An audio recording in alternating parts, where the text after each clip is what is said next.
Merci Seigneur pour sa grâce. Merci Seigneur pour ces chants. Jusqu'à notre dernier souffle, viens régner en moi. Si la mort physique nous frappait ce soir, comment pourrions-nous réagir face à cela? C'est le propos de mon message, de la pensée que le Seigneur a placée sur mon cœur. La mort est là, mais notre Dieu, il change toutes les situations. Amen. Est-ce que vous le croyez encore ce soir? J'aimerais ouvrir la parole de Dieu avec vous, un texte qu'on connaît fort bien, dans le livre du prophète Ésaïe, au chapitre 38.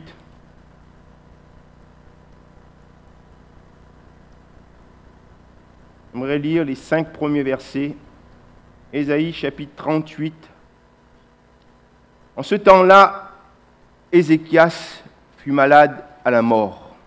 Le prophète Ésaïe, fils d'Amoz, vint auprès de lui et lui dit: Ainsi parle l'Éternel, donne tes ordres à ta maison, car tu vas mourir et tu ne vivras plus. Ézéchias tourna son visage contre le mur et fit cette prière à l'Éternel. Ô Éternel, souviens-toi que j'ai marché devant ta face avec fidélité et intégrité de cœur, et que j'ai fait ce qui est bien à tes yeux. Ézéchias répandit d'abondantes larmes. Puis la parole de l'Éternel fut adressée à Ésaïe en ces mots: Va et dis à Ézéchias, ainsi parle l'Éternel, le Dieu de David ton père. J'ai entendu ta prière, j'ai vu tes larmes. Voici, j'ajouterai à tes jours 15 années. Amen. La mort est là. Croyons-nous toujours que Dieu est capable de changer toutes les situations? Peut-être que ce soir, nous faisons un constat, en cette fin d'année, un bilan. Peut-être que nous avons beaucoup perdu. Peut-être que nous avons été touchés dans notre corps par la maladie et il y a un constat qui est là. Peut-être que nous avons entendu des mauvaises nouvelles.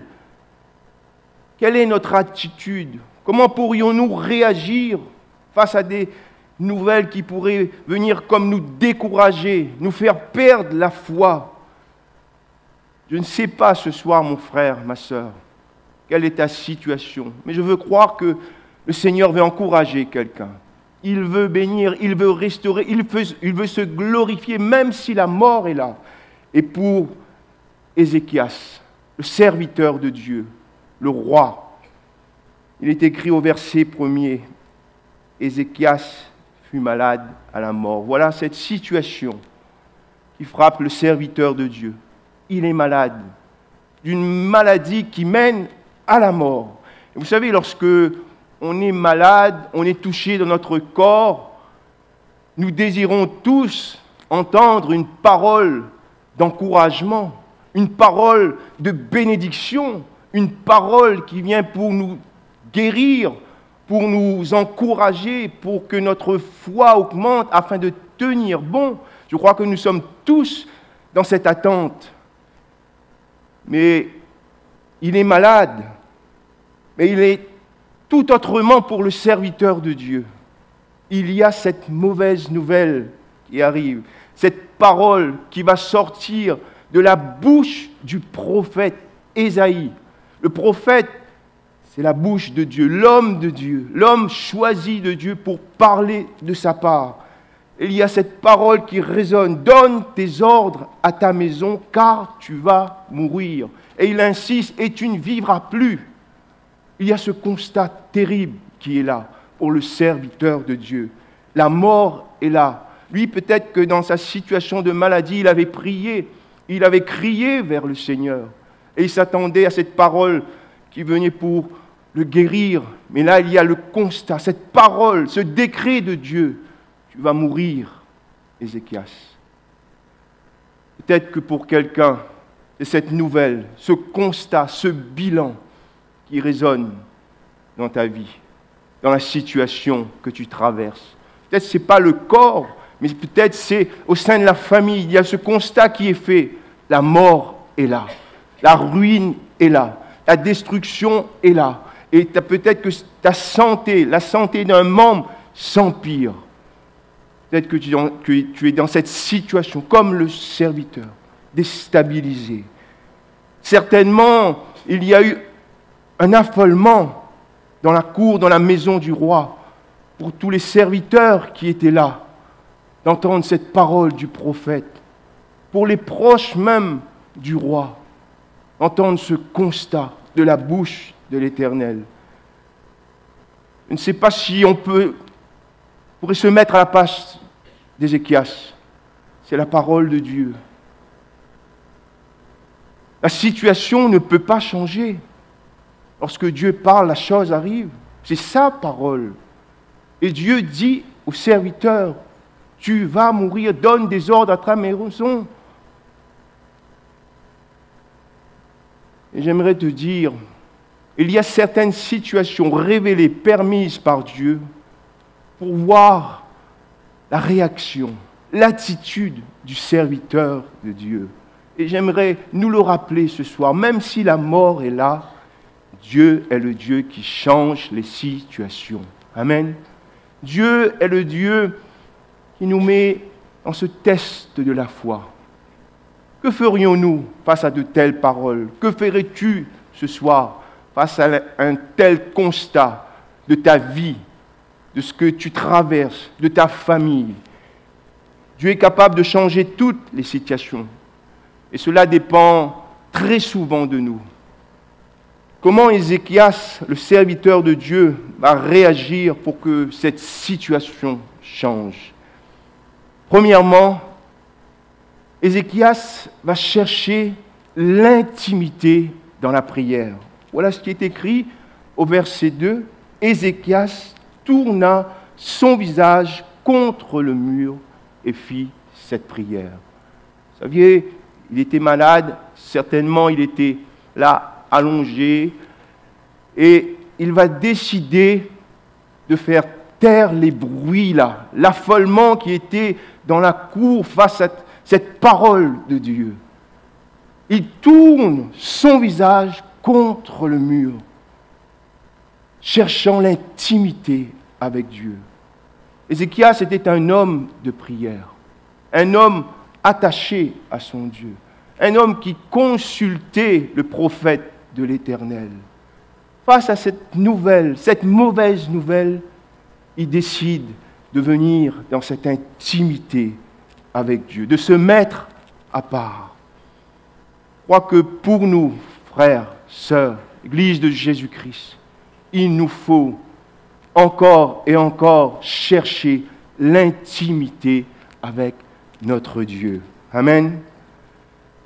Le roi avait cette vie publique, cette vie vue de tous, comme pour nous ce soir. Cette vie de chaque frère, de chaque sœur. Mais quelle est notre vie intime? Cette relation profonde avec le Dieu de la Bible, avec le Dieu qui veut changer les situations. Nous avons besoin de retrouver cette intimité avec Dieu et de faire taire les bruits. Et que j'aime cette parole de Jésus qui enseigne sur la prière, qui nous appelle à entrer dans la chambre et à fermer la porte. Mon frère, ma sœur, est-ce que nous fermons toujours cette porte? Est-ce que nous mettons toujours cette séparation afin que les bruits cessent, afin que l'affolement cesse, afin d'entendre le cœur de Dieu? Vous savez, il y a tellement de bienfaits lorsque nous venons dans l'intimité. Et nous devons réaliser encore ce soir, c'est Jésus qui dit, lorsque nous fermons la porte, le Père est là. Amen. Le Père est là, il nous voit. C'est la présence du Père, créateur de toutes choses. Celui qui appelle les choses qui ne sont pas. Il ordonne et la chose arrive. Et face à la mort, il est celui qui est capable de faire jaillir la vie. Vous savez, nous rencontrons souvent dans le ministère, dans les visites, beaucoup de personnes qui nous disent, nous prient, nous avons notre intimité avec le Seigneur. Vous savez une chose, lorsque nous entrons dans cette intimité avec Dieu, dans la présence du Père, forcément, mon frère, ma sœur, nous sortons de ce lieu transformés. Nous sortons de cette intimité changée parce que le Dieu Saint est présent. Nous ne pouvons pas dire que nous avons une intimité avec Dieu, mais si nous ne changeons pas, si notre cœur est toujours orgueilleux, rempli d'amertume, si nous ne comprenons pas la volonté, le plan de Dieu pour nous, tout se passe dans l'intimité. C'est pour cela que le serviteur, il veut retrouver cette intimité avec son Dieu, là où tout se passe, là où nous sommes façonnés, transformés. Mon frère, ma sœur, peut-être que quelqu'un est dans cette situation de désastre, la mort est là, dans ton couple, dans ta famille, dans ta vie, sur ta santé. Mais il te faut réellement te tenir devant le Dieu véritable, parce qu'il voit, parce qu'il est là, parce qu'il est celui qui exauce. Nous sortions dans cette chambre transformés par la gloire de Dieu. Sommes-nous réellement dans le lieu très saint? Bien trop souvent, mon frère, ma sœur, nous restons dans le parvis, dans la cour. Peut-être nous entrons dans le lieu saint, mais il nous faut entrer dans le lieu très saint.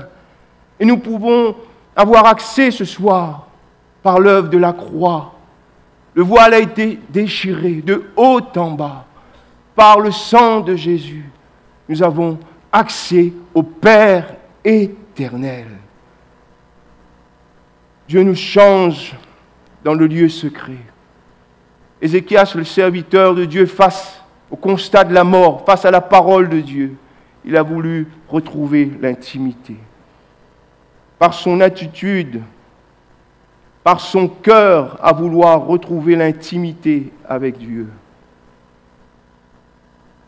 Voilà comment le serviteur va réagir. Il va aussi proclamer sa vie et son cœur devant Dieu. Voilà ce qui est écrit au verset 3. « Ô Éternel, souviens-toi que j'ai marché devant ta face avec fidélité et intégrité de cœur et que j'ai fait ce qui est bien à tes yeux. » C'était la vie d'Ézéchias. Vous pourriez le lire dans le livre parallèle dans 2 Rois au chapitre 18, du verset 3 à 7.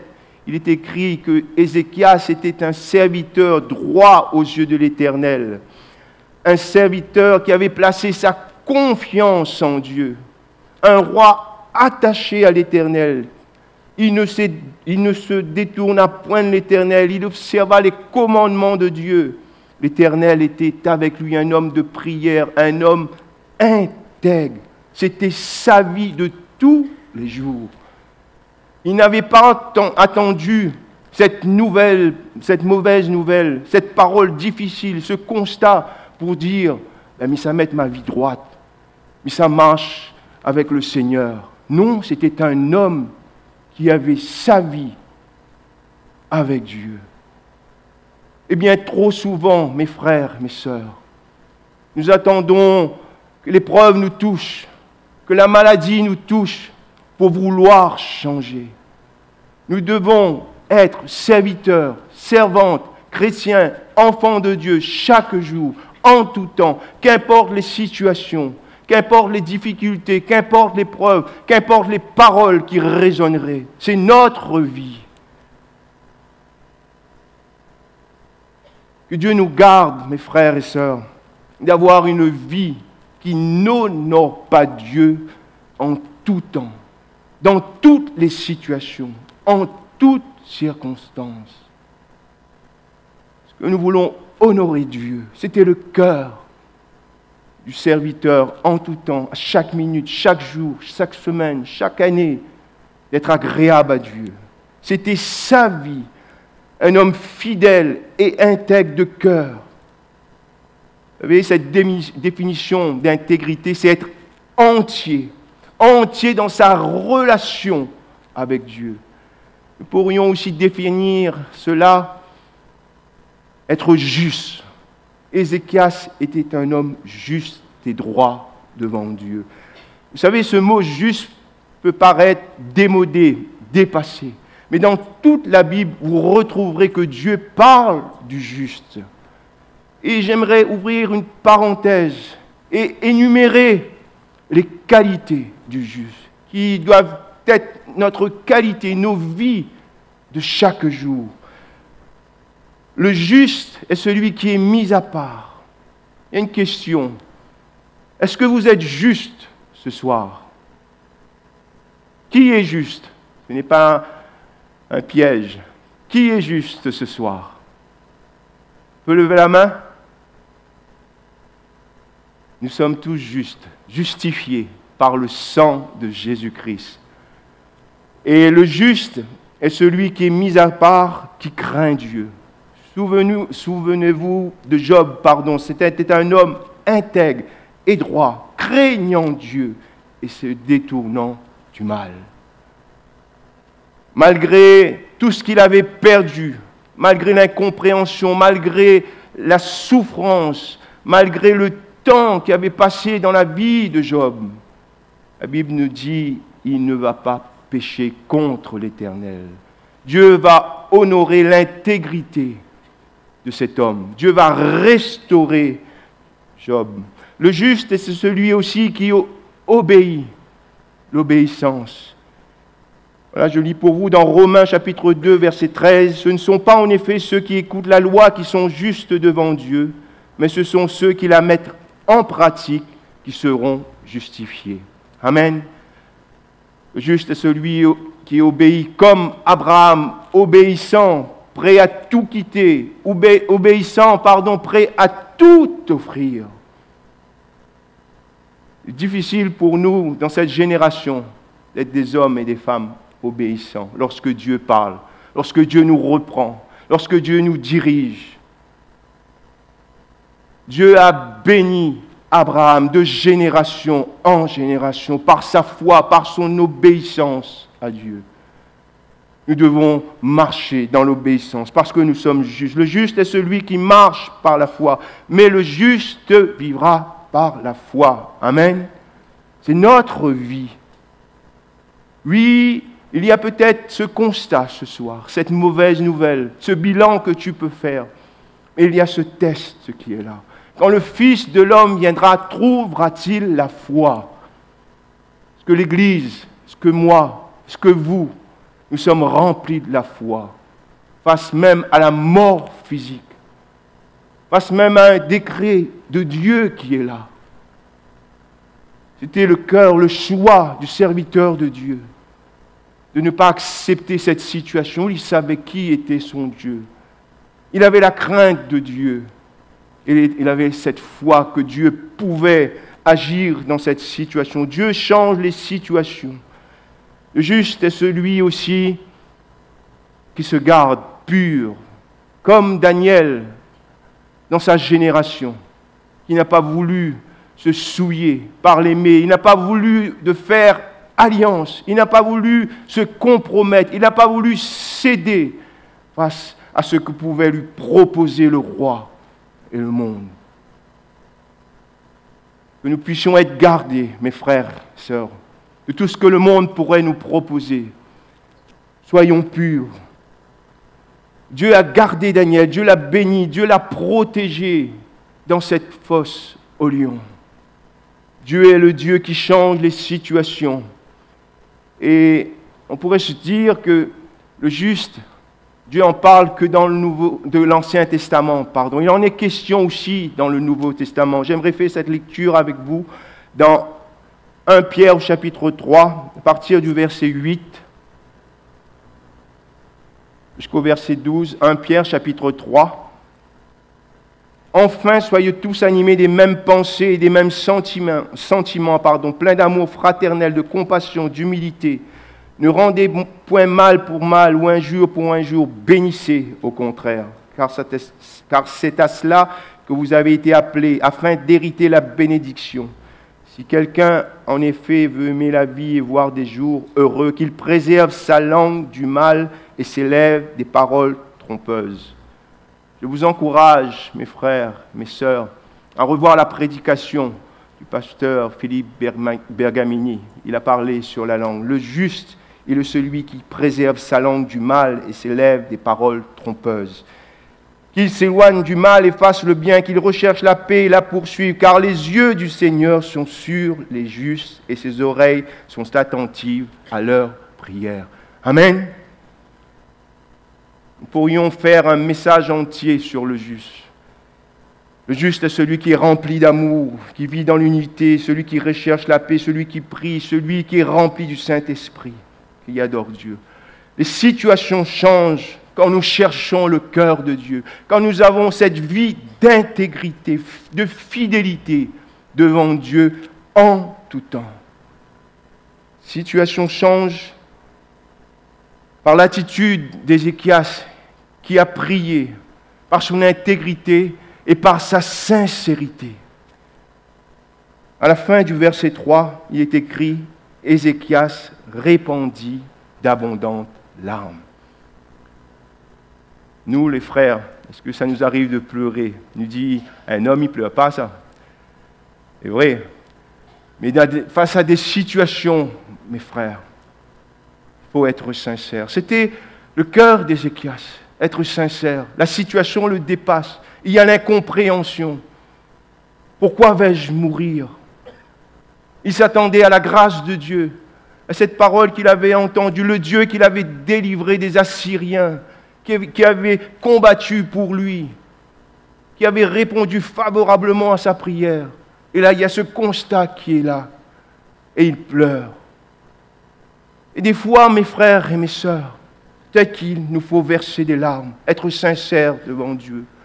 Dieu entend les larmes. Il a entendu les larmes d'Agar dans le désert. Il a vu les larmes, l'amertume d'Anne dans le temple. Peut-être que quelqu'un pleure face au constat, face au bilan que tu te fais, face à la situation, face à la maladie qui peut te toucher, face au constat des médecins qui te dit « c'est fini, tu vas mourir » ou « il va mourir ». J'aimerais te dire peut-être ce soir, il te faut verser des larmes parce qu'il est Dieu, notre Dieu, est celui qui recueille les larmes. Il voit les larmes qui se versent dans le secret et il veut encourager quelqu'un qui pleure ce soir. Dieu veut changer les situations, même les mauvaises nouvelles, même si elles viennent de Dieu. Et comment et pourquoi Dieu change les situations? Parce qu'il est le Dieu qui entend. Amen. Il dira, j'ai entendu, au verset 5, j'ai entendu ta prière. Amen. Que lorsque nous prions, mes frères et mes sœurs, est-ce que nous avons cette réalité que Dieu entend notre prière? Il entend les cris. Lorsqu'un malheureux crie, il entend. Lorsque le juste crie, il entend, il le délivre, il le sauve de toutes les détresses. Amen. C'est la parole de Dieu. C'est Dieu qui le dit. Et il nous faut prier, il nous faut crier peut-être ce soir, un cri de désespoir, face à la situation qui te dépasse, mon frère et ma sœur, face à la mort qui est là. Qui peut agir, qui peut changer la situation face à la mort si ce n'est Dieu lui-même? Dieu est capable. Il est celui qui entend, même dans les lieux les plus éloignés, même dans l'abîme, même dans le ventre d'un poisson. Il entend. Il a entendu Jonas. Notre Dieu est le Dieu qui entend la prière. Il entend le cri. Et il nous faut prier ce soir. Dieu veut agir, il veut exaucer, mais bien trop souvent, mes frères et mes sœurs, nous nous attendons à la prière des autres. Est-ce que vous êtes venus, chacun d'entre vous, chacun d'entre nous, pour prier, pour intercéder, pour porter notre situation, notre souffrance, notre maladie, cet état de ruine, cet état de désastre, cet état de mort devant Dieu? Dieu attend ta prière, il attend ma prière, il attend notre prière, il attend notre cri afin de nous délivrer de toutes, il n'est pas dit de quelques-uns, de toutes les détresses, même de la mort, parce qu'il est Dieu. Dieu change les situations parce qu'il est celui qui voit tout. Amen. J'ai vu tes larmes. Même dans le secret, Dieu voit. Peut-être qu'il y a quelqu'un qui pleure depuis tant de mois pour une situation. Peut-être que tu te dis que Dieu t'a abandonné. Peut-être que tu te dis que Dieu t'a oublié. Que la situation ne va pas changer.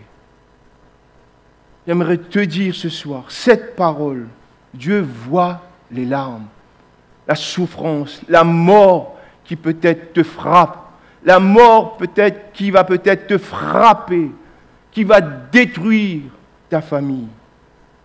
Et tu pleures peut-être, et personne ne te voit, mais Dieu te voit. Il voit les larmes, il voit ce qui se passe dans le secret, parce qu'il est Dieu. Il ne prend pas plaisir à voir quelqu'un souffrir. Il a vu la souffrance d'Israël en Égypte. Notre Dieu est le Dieu qui voit toute situation. Si les hommes ne voient pas, si les femmes ne voient pas ce que tu vis, Dieu voit. Parce qu'il est le Dieu rempli d'amour. Il ne veut pas te laisser dans cette situation de désastre. Là où la mort m'a frappé, Dieu peut changer encore les situations par sa parole. Amen. Dieu change les situations par sa parole. Verset 4, il est dit, puis la parole de l'Éternel fut adressée à Ésaïe en ces mots, va et dis à Ézéchias, ainsi parle l'Éternel. Amen. Il envoya sa parole et les guérit. La parole de Dieu est puissante. La parole de Dieu est capable de faire jaillir la vie là où il n'y a plus d'issue, là où la mort a frappé. Lorsque Dieu parle, la chose arrive, il ordonne et elle existe. Il est Dieu. C'est sa parole qui change les situations, qui veut redonner la foi à quelqu'un qui est découragé, qui est abattu, qui a même peut-être baissé les bras face à la mort qui résonne. J'aimerais te dire, si Dieu te parle ce soir, s'il te donne une parole, alors la situation va changer. Parce qu'il veille sur sa parole afin de l'exécuter. Dieu, ce soir, veut redonner la foi à quelqu'un qui est découragé ce soir. Dieu change les situations par sa puissance. Voici, j'ajouterai à tes jours 15 années. Qui peut rajouter 15 années à la vie? Là où, comme pour Ézéchiel, il était transporté devant cette vallée d'ossements secs, desséchés, un terrible constat. Et cette question de l'Éternel qui résonne, ces eaux peuvent-ils revivre? Toi-même tu le sais, Seigneur. Est-ce que le Seigneur pourrait poser une question à quelqu'un? Est-ce que tu crois que ta situation peut changer ce soir? Ni par la puissance, ni par la force, mais par mon esprit. L'esprit a fait jaillir la vie là où tout était sec, là où la mort était constatée dans cette vallée. Par des nerfs, par des ossements, par la vie qui a soufflé, par la chair qui est revenue, la puissance du Saint-Esprit. L'Esprit de Dieu est présent ce soir au milieu de nous. Et Dieu veut agir. Jésus-Christ a déclaré face à la mort, « Je suis la résurrection et la vie. Tout pouvoir m'a été donné sur la terre et au ciel. » Tout pouvoir. Et le Saint-Esprit œuvre encore ce soir au milieu de l'Église pour changer les situations de mort et de ruine, pour rebâtir. Est-ce que nous le croyons réellement ce soir? À cause de notre vie, Dieu peut changer les situations. À cause de notre prière, à cause de notre sincérité, Dieu change les situations parce qu'il entend, parce qu'il voit, par sa parole, par sa puissance ce soir. Ézéchias a été guéri. Oui, par cette masse de figues posée sur son ultère. Mais moi, je crois que dès que la parole de Dieu est sortie de la bouche du prophète, Ézéchias était guéri. Parce que Dieu parle, la chose arrive. J'aimerais, pour conclure ce soir, avant de passer du temps dans la prière, Ézéchias a entendu une nouvelle terrible. Il était touché dans son corps. Et la mort était déclarée pour le serviteur de Dieu. Mais il n'a pas voulu abandonner. Il a voulu chercher le cœur de Dieu dans l'intimité. Il a voulu être sincère devant Dieu. Et Dieu a redonné la vie à son serviteur. Et nous, que voulons-nous faire ce soir? Croyons-nous que notre situation peut changer? Alors, mon frère, ma sœur, il nous faut prier le Seigneur. Il nous faut crier vers Dieu. Il nous faut peut-être verser des larmes ce soir, afin de voir les situations changer. Oui, la mort est là, mais Dieu change les situations. Il y a ce test, peut-être ce soir pour quelqu'un, dans la foi. Que veux-tu faire? Veux-tu croire? Si tu crois, tu verras la gloire de Dieu. Amen. Parce que Dieu est fidèle et bon. Il change toutes les situations. Et j'aimerais, pour terminer ce message, lire avec vous le cantique d'Ézéchias. Toujours dans Ésaïe, chapitre 38, partir du verset 18 à 20. Ésaïe 38, 18 à 20. Ce n'est pas le séjour des morts qui te loue. Ce n'est pas la mort qui te célèbre. Ceux qui sont descendus dans la fosse n'espèrent plus en ta fidélité. Le vivant, c'est celui-là qui te loue. Comme moi aujourd'hui, le Père fait connaître à ses enfants ta fidélité. L'Éternel m'a sauvé. Nous ferons résonner les cordes de nos instruments tous les jours de notre vie dans la maison de l'Éternel. Amen. L'Éternel m'a sauvé. Notre Dieu est tout puissant devant la mort, devant toutes les situations ce soir. Il veut agir.